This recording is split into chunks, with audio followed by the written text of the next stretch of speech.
اللہ الرحمن الرحیم۔ بچپن ہی سے میرے والدین کو مجھے پڑھانے کا بہت شوق تھا۔ میرے ابو جان کا بہت بڑا کاروبار تھا اور میں اپنے ابو کا اکلوتا بیٹا تھا۔ میرے والدین نے مجھے بڑے ناز سے پالا تھا۔ انہوں نے میری ہر چھوٹی بڑی خواہش کو پورا کیا۔ پہلے تو میں اپنے علاقے کے ایک چھوٹے سے اسکول میں پڑھتا رہا، پھر کالج میں چلا گیا اور پھر یونیورسٹی میں اچھی تعلیم حاصل کی۔ اس کے بعد میں نے اپنے ابو کا کاروبار سنبھال لیا۔ جب میرے ابو کا سارا کاروبار میرے ہاتھ میں آ گیا تو میرے پاس پیسے کی کمی نہیں رہتی تھی۔ میں اپنی ہر خواہش کو پورا کرتا تھا، لیکن پیسہ میرے ہر وقت میرے پاس رہتا تھا۔ جب میں نے کاروبار کو مزید بڑھانا چاہا تو ایک دوست نے میرے ساتھ پارٹنرشپ کرنے کا سوچا۔ میں نے اپنا فائدہ دیکھا تو میں نے بھی اس کے ساتھ کاروبار کرنے کا فیصلہ کیا۔ ہمارا کاروبار دن دگنی رات چگنی ترقی کرتا گیا۔ اب پیسہ میرے پاس پہلے سے بھی زیادہ دگنا ہو چکا تھا۔ ایک دن میرا دوست مجھے ایک پارٹی میں لے گیا۔ میں نے زندگی میں پہلی مرتبہ شراب پی۔ میں نشے میں دھت تھا۔ اسی پارٹی میں ایک حسین و جمیل لڑکی نے جب میرے سٹیٹس کو دیکھا تو وہ میرے پاس آئی اور مجھ سے چمٹنے لگی۔ میں بھی اس کی خوبصورتی پر عاشق ہو گیا اور میں اس کو ایک کمرے میں لے گیا اور اس کے ساتھ ساری رات زنا کرتا رہا۔ اس کے بعد میرا دوست ہر دن مجھے کسی نہ کسی پارٹی میں لے جاتا اور اس پارٹی میں موجود سب سے خوبصورت لڑکی کے ساتھ زنا کرتا تھا۔ جب یہ خبر میری امی تک پہنچی تو اس نے مجھے بہت سمجھایا کہ تم کسی بھی بہن اور بیٹی کی عزت کے ساتھ کھلواڑ نہ کرو، کیونکہ کل تمہاری بیوی نے آنا ہے۔ میں نے اپنی ماں کی کوئی بات نہ مانی تو اس نے میری شادی کرنے کا ٹھان لیا۔ میں اپنی ماں کو منع کرتا رہا، میں ابھی شادی نہیں کرنا چاہتا، لیکن اس نے میری بری عادت کو دیکھ کر میری شادی کر دی۔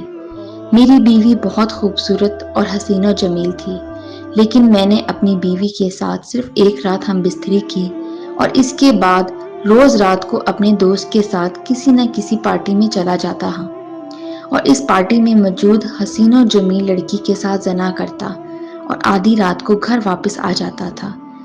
یہ سب دیکھ کر میری بیوی بہت تنگ آ چکی تھی۔ جب یہ صورتحال کئی دنوں تک چلتی رہی تو میری بیوی نے محسوس کیا کہ اسے مجھ سے وہ خوشی نہیں مل رہی تھی جو ایک مرد ایک عورت کو دیتا ہے۔ پھر شیطان نے اس کے ذہن میں وسوسے ڈالا۔ اس نے سوچا کہ جو خوشی میرا مرد میری پوری نہیں کر سکتا، میں وہ دوسرے مردوں سے حاصل کروں گی۔ اس کے بعد میری بیوی روز رات کو بن سنور کے کسی نہ کسی پارٹی میں چلی جاتی اور کسی امیر زادے سے زنا کر کے واپس گھر آ جاتی۔ جب میں گھر پہنچتا تو اپنی بیوی کو بستر پر سویا ہوا پاتا تھا۔ اب میری بیوی کے اندر میں بہت تبدیلیاں محسوس کیں، لیکن میں شراب کے نشے میں چور ہوتا اور مجھے کسی بات کی سمجھ نہ ہوتی۔ ایک دن میرے دوست نے کہا کہ آج میں تم کو ایک ایسی لڑکی کے ساتھ سلاؤں گا کہ تم نے زندگی میں ایسی لڑکی نہیں دیکھی ہوگی۔ اس وقت تو میں بہت خوش ہوا کہ آج پھر لڑکی کے ساتھ زنا کروں گا۔ اس کے بعد ہم دونوں شہر کے مشہور ہوٹل میں اس لڑکی سے ملنے چلے گئے۔ جب ہم اس ہوٹل میں پہنچے تو میرے دوست نے کہا لڑکی اندر کمرے میں بن سنور کے بیٹھی ہے، لیکن پہلے اس کے ساتھ میں زنا کروں گا اور اس کے بعد تم کمرے میں جانا اور اپنی پیاس بجھا لینا۔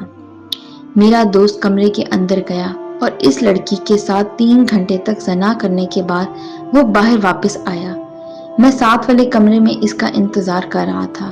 جب وہ واپس آیا تو اس نے کہا کہ جاؤ اندر، لڑکی تمہارا انتظار کر رہی ہے۔ میں بھی خوب بن ٹھن کے گیا تھا اور جیسے ہی کمرے کے اندر داخل ہوا تو اس لڑکی کو دیکھ کر میرے پیروں تلے زمین نکل گئی، کیونکہ جس لڑکی کو میں اس بستر پر دیکھا وہ میری اپنی ہی بیوی تھی۔ جیسے ہی میری بیوی نے مجھے دیکھا تو اس کی آنکھیں پھٹی کی پھٹی رہ گئیں۔ ہم دونوں ایک دوسرے کو بڑی عجیب و غریب نظروں سے دیکھ رہے تھے۔ جب میں نے اپنی بیوی کو دیکھا تو میں اسی وقت اس کے اوپر چیخا چلایا۔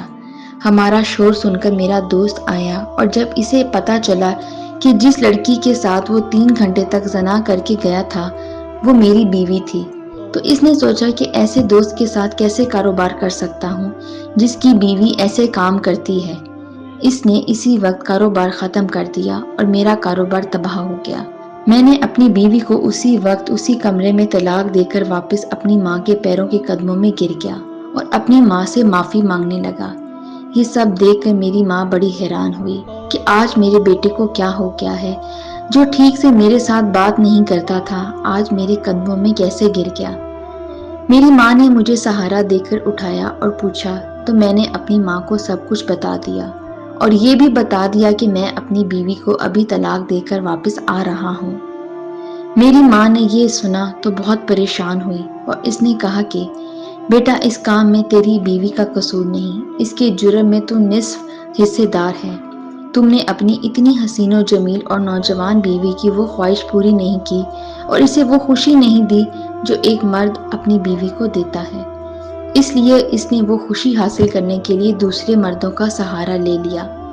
مجھے اس وقت اپنی غلطی کا بہت احساس ہوا اور میں خود کو اندر ہی اندر سے قصوروار ٹھہرا رہا تھا، لیکن اب میرے پاس پچھتانے کے علاوہ اور کوئی چارہ نہیں تھا۔ بس میں اپنے دوستوں کو بس 2 پیغام دینا چاہتا ہوں۔ اگر تمہارے پاس دولت آ جائے تو اس کا استعمال ایسے کاموں میں کرو جن سے تمہاری عزت، تمہارا وقار نہ صرف بڑھے بلکہ دولت مستقبل میں تمہارے لیے شرمندگی کا باعث نہ بنے۔